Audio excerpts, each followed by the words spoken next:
Hello friends, स्वागत है आप सभी का अपने यूट्यूब चैनल फ्यूचर बोर्ड में। तो दोस्तों, आज की इस वीडियो में मैं बताने वाला हूं क्लास 12th हिंदी का काफ़ी इंपॉर्टेंट क्वेश्चन जो हर साल बोर्ड एग्जाम में पूछे जाते हैं।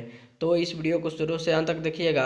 इस वीडियो को कहीं से स्किप मत कीजिएगा और इस चैनल पर नया तो चैनल को सब्सक्राइब कीजिएगा और वीडियो को लाइक जरूर कीजिएगा। तो चलिए स्टार्ट करते हैं आज का वीडियो। तो दोस्तों, यहाँ पे आपका पहला नंबर प्रश्न है, बाल कृष्ण भट्ट का जन्म कब हुआ था? बताइए कमेंट करके, बाल कृष्ण भट्ट का जन्म कब हुआ था। तो याद रखिएगा, बाल कृष्ण भट्ट का जन्म कब हुआ था? तो 23 जून 1844 को हुआ था। कब हुआ था? तो 23 जून 1844 को हुआ था। यहाँ पे आपका बी ऑप्शन राइट आंसर होगा। आगे चलते हैं अगले नंबर प्रश्न को। तो दोस्तों, यहाँ पे आपका अगला नंबर प्रश्न है, गुलेरी जी ने कुल कितनी कहानियाँ लिखी? बताइए कमेंट करके, गुलेरी जी ने कुल कितनी कहानियाँ लिखी? तो याद रखिएगा, 3 कहानियाँ लिखी थी। कितनी कहानियाँ लिखी थी? तो 3 कहानियाँ लिखी थी, जो कि यहाँ पे आपका सी ऑप्शन राइट आंसर होगा। चलिए अगले नंबर प्रश्न को चलते हैं। तो दोस्तों, यहाँ पे आपका अगला नंबर प्रश्न है, बातचीत शीर्षक निबंध के निबंधकार कौन है? आपका क्वेश्चन है, बातचीत शीर्षक निबंध के निबंधकार कौन है? तो याद रखिएगा, बालकृष्ण भट्ट है। कौन है? तो बालकृष्ण भट्ट है। यहाँ पे आपका डी ऑप्शन राइट आंसर होगा। चलिए अगले नंबर प्रश्न को चलते हैं। तो दोस्तों, यहाँ पे आपका अगला नंबर प्रश्न है, निम्नलिखित में कौन सी रचना बालकृष्ण भट्ट की है? आपका क्वेश्चन है, निम्नलिखित में कौन सी रचना बालकृष्ण भट्ट की है? तो याद रखिएगा, इनमें से सभी है। कौन है? तो इनमें से सभी। यहाँ पे आपका डी ऑप्शन राइट आंसर होगा। चलिए अगले नंबर प्रश्न की ओर चलते हैं। तो दोस्तों, यहाँ पे आपका अगला नंबर प्रश्न है, हिंदी के एडिशन निम्नलिखित में से कौन कहे जाते हैं? आपका क्वेश्चन है, हिंदी के एडिशन निम्नलिखित में से कौन कहे जाते हैं? बताइए कमेंट करके, कौन कहे जाते हैं? तो बालकृष्ण भट्ट जी कहे जाते हैं, जो कि यहाँ पे आपका ए ऑप्शन राइट आंसर होगा।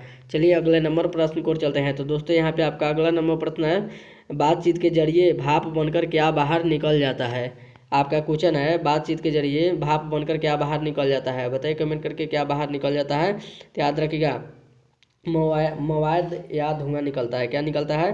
तो मवाद या धुआं निकलता है। यहाँ पे आपका सी ऑप्शन राइट आंसर होगा। क्या निकलता है? तो मवाद या धुआं निकलता है। चलिए अगले नंबर प्रश्न को चलते हैं। तो दोस्तों, यहाँ पे आपका अगला नंबर प्रश्न है, बालकृष्ण भट्ट ने कब प्रयाग के मिशन स्कूल में इंटरेस्ट की परीक्षा दी? आपका क्वेश्चन है, बालकृष्ण भट्ट ने कब प्रयाग के मिशन स्कूल से इंटरेस्ट की परीक्षा दी? बताइए कमेंट करके, कब दिए थे? तो याद रखिएगा, कब दिए थे? तो 1867 ईस्वी को दिए थे। कब दिए थे? तो 1867 ईस्वी में दिए थे। सी ऑप्शन राइट आंसर होगा। चलिए अगले नंबर प्रश्न की ओर चलते हैं। तो दोस्तों, यहाँ पे आपका अगला नंबर प्रश्न है, गुलेरी जी का जन्म हुआ था, तो बताइए कहाँ पे हुआ था? आपका क्वेश्चन है, गुलेरी जी का जन्म हुआ था, तो याद रखिएगा कहाँ पे हुआ था? तो याद रखिएगा कहाँ पे हुआ था? तो जयपुर राजस्थान में हुआ था। कहाँ पे हुआ था? तो जयपुर राजस्थान में हुआ था, जो कि यहाँ पे आपका बी ऑप्शन राइट आंसर होगा। आगे चलते हैं अगले नंबर प्रश्न को। तो दोस्तों, यहाँ पे आपका अगला नंबर प्रश्न है, निम्नलिखित में कौन सी कहानी चंद्रधर शर्मा गुलेरी जी की है? आपका क्वेश्चन है, निम्नलिखित में कौन सी कहानी चंद्रधर शर्मा गुलेरी जी की है? बताइए कमेंट करके, कौन है? याद रखिएगा, इनमें से सभी है। कौन है? तो इनमें से सभी है, जो कि यहाँ पे आपका डी ऑप्शन राइट आंसर होगा। कौन कौन सा है? तो उसने कहा था, इस तीनों ऑप्शन सही होगा, इसलिए यहाँ पे आपका डी ऑप्शन राइट आंसर होगा।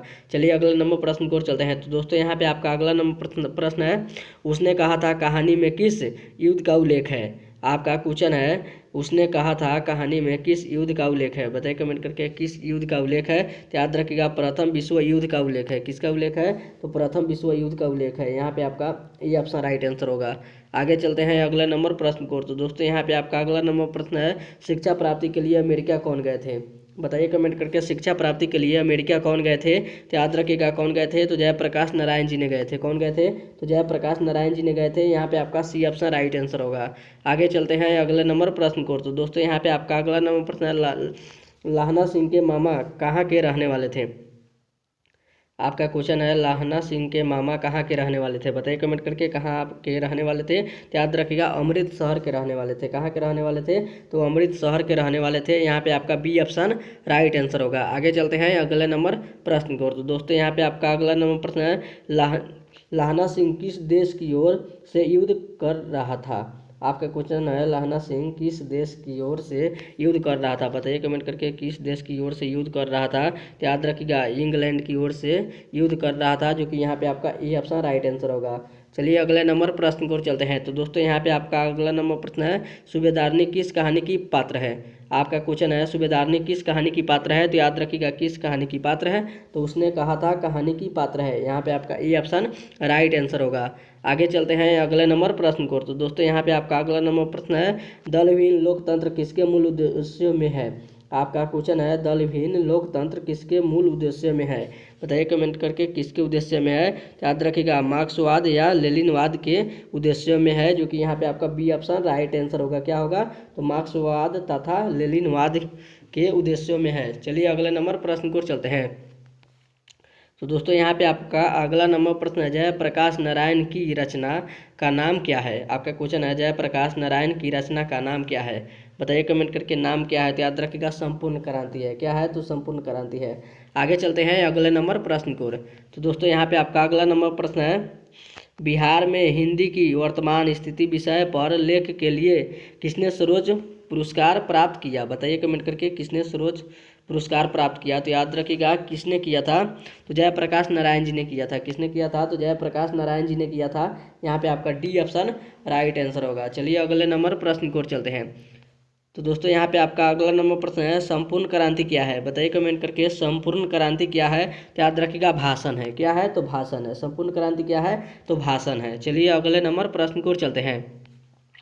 तो दोस्तों यहाँ पे आपका अगला नंबर प्रश्न है उसने कहा था अभी न जाने कितने मीलों इस देश की जनता को जाना है। आपका क्वेश्चन है उसने कहा था अभी न जाने कितने मीलों इस देश की जनता को जाना है, बताइए कमेंट करके किसने जाना है। तो याद रखिएगा तो जवाहरलाल नेहरू ने जी शायद बोले थे। यहाँ पे आपका सी ऑप्शन राइट आंसर होगा जवाहरलाल नेहरू। आगे चलते हैं अगले नंबर प्रश्न को। तो दोस्तों यहाँ पे आपका अगला नंबर प्रश्न है छात्र आंदोलन का नेतृत्व स्वीकार करने के समय जयप्रकाश नारायण की स्थिति कैसी थी। आपका क्वेश्चन है छात्र आंदोलन का नेतृत्व स्वीकार करते समय जयप्रकाश नारायण की स्थिति कैसी थी, बताइए कमेंट करके कैसी थी। तो याद रखिएगा बुढ़ापा और बीमारी थी। कैसी स्थिति थी, तो बुढ़ापा और बीमारी थी। यहाँ पे आपका ए ऑप्शन राइट आंसर होगा। और ये था आपका वीडियो का लास्ट क्वेश्चन। तो उम्मीद करते हैं वीडियो आप सभी को बहुत ही अच्छा लगा होगा। तो इस वीडियो में जाते जाते इस वीडियो को जरूर एक लाइक कर दीजिएगा और चैनल पर नया तो चैनल को सब्सक्राइब जरूर कीजिएगा। तब तक मिलते हैं अगले वीडियो में, तब तक bye bye, thank you for watching. मिलते हैं अगले वीडियो में।